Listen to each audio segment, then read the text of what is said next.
Hi, everyone. You've been watching the family of Breonna Taylor at a press conference there in Louisville, Kentucky, following a grand jury's decision not to charge 3 police officers for killing Taylor during a botched raid at her home in March. Demonstrators took to the streets of major cities across the country again last night in reaction to that decision. And our Trevor Ault is there in Louisville with more. Trevor, we just heard from Breonna's aunt, Bianca, her mother's sister, reading a statement from her mother about how she feels about all of this, but also Bianca offering a few words of support herself. What are some of the key messages that the family's trying to get across? Sure.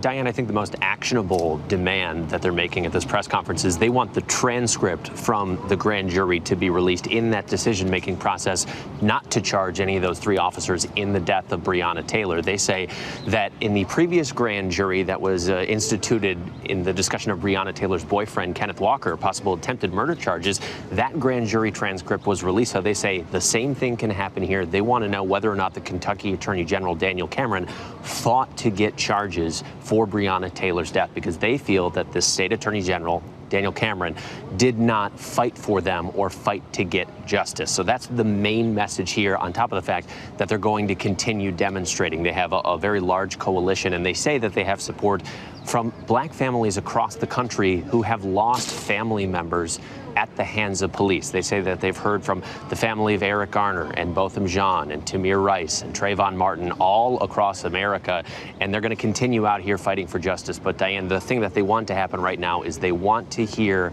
how that grand jury discussion played out in the decision not to indict these officers in Breonna Taylor's death, and only putting together charges about wanton endangerment. The way that they frame it here is that these officers weren't charged for the bullets that hit Breonna Taylor's black body. They were charged for the bullets that missed. Diane? Yeah, Trevor, so many questions that they want answered on what kind of evidence the Attorney General also presented to that grand jury. And we saw the reaction in Louisville last night. I know the city's still on high alert this morning. What's expected there today?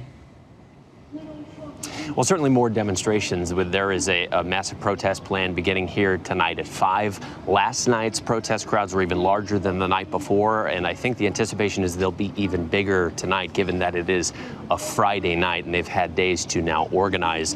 The city still has a curfew that will kick in tonight at 9. Last night, protesters found a bit of a loophole in that a Unitarian church here in Louisville hosted all of these protesters on their property so that it was considered a religious gathering. So they were allowed to stay out past 9 p.m. It's possible we'll see something similar tonight with a curfew in effect. But I can tell you that these protests across the country, because now we've seen so many of them, they do tend to pick up in size and speed as you get towards the weekend, which is what we have here tonight.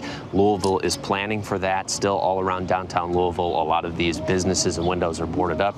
We could see the largest demonstration that we've seen so far here tonight in Louisville. All right, Trevor Ault for us there in Louisville, Kentucky. Trevor, stay safe, and thank you for your coverage of this. Now to some other headlines, starting with Justice Ruth Bader Ginsburg now lying in state at the U.S. Capitol. She's the first woman and first Jewish American to receive this honor. A formal ceremony at the Capitol will be invitation only because of the COVID-19 pandemic. Thousands of people, though, were lined up this week to pay their respects as she lied in repose outside the Supreme Court. Ginsburg will be laid to rest in a private ceremony at Arlington National Cemetery next week. A possible second wave of the coronavirus is sweeping through Europe. Britain is reporting its highest number of daily cases since mass testing started. In the last 24 hours, there were more than 6,000 infections. Health officials say it's a stark warning as cases rise across all age groups.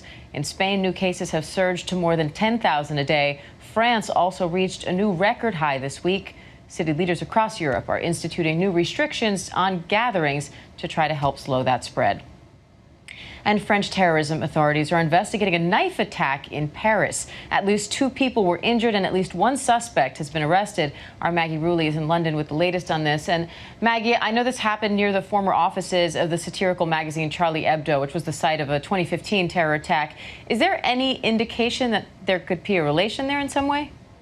Well, good morning, Diane. Yeah, that's exactly what authorities are trying to investigate right now. This moment this morning was terrifying in central Paris. We know that 2 people were brutally attacked in front of their office building right outside the former offices of Charlie Hebdo. Those 2 people, a man and a woman, work for the publication Premier Ligne. Now, we spoke with their editor-in-chief, and he tells us that the journalists had just stepped outside to take a break when they were attacked by an 18-year-old man with something that looked like potentially a butcher's cleaver or even an axe.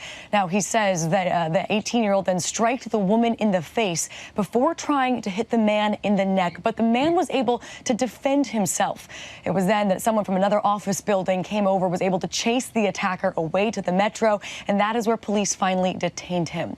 Now, Diane, it is still too early in the investigation to tell any facts for sure, but authorities did make a point to say that anti-terror police is now investigating because the attack took place so close to the former offices of that satirical magazine Charlie Hebdo, and that the attacker had a clear intent to kill people he did not know.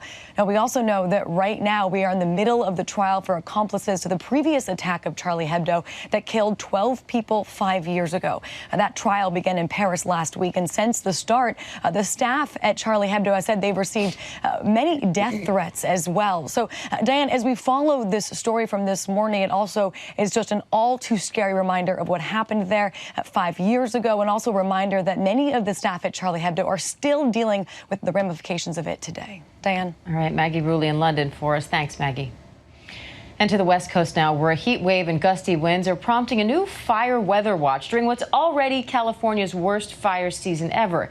Ginger Z has been tracking it all for us. Ginger, good morning. Diane, thank you. I've got to catch you up on the fires because, yes, they are still burning. Southern California here, this is the one that I was on. Remember, I was out there a couple of weeks ago, so it's been burning for a while. They've now got it 81% contained. It's called the El Dorado fire. It has killed 1 firefighter, injured several other people, and also completely destroyed at least 4 homes. They now have that at about 22,000 acres. And then you go to the Bobcat fire, which is closer to Los Angeles. This is what's kept the air quality just horrific there. They've had some better fire conditions the last couple of days. They've been able to get it to 50% contained and nearly 114,000 acres burning there. Now, we still see red flag warnings: Utah, Colorado, Wyoming, and some of the fire watches that extend over even to Nebraska. That's for some wind and other things going on. Wind advisory up across parts of the Pacific Northwest and Idaho. But those fire watches come in because everybody is about to be under this ridge out west. And a ridge is not what you want to hear. This is not something that helps because it bubbles up the jet stream. You have that high parks there, and then you can, as this sinks a little farther south, you can have some offshore winds. So late this weekend into early next week, there could be a bit of a Santa Ana event in Southern California, and you also see building heat. We're talking about Burbank reaching to nearly 100, Sacramento, same deal, even Medford getting up into the 90s. Diane. All right, not what we want to see, Ginger. Thanks. And that does it for this ABC News Live update. I'm Diane Macedo. Thanks for joining us. And remember, ABC News Live is here for you all day with the latest news, context, and analysis. Up next, GMA's top stories. Have a great day.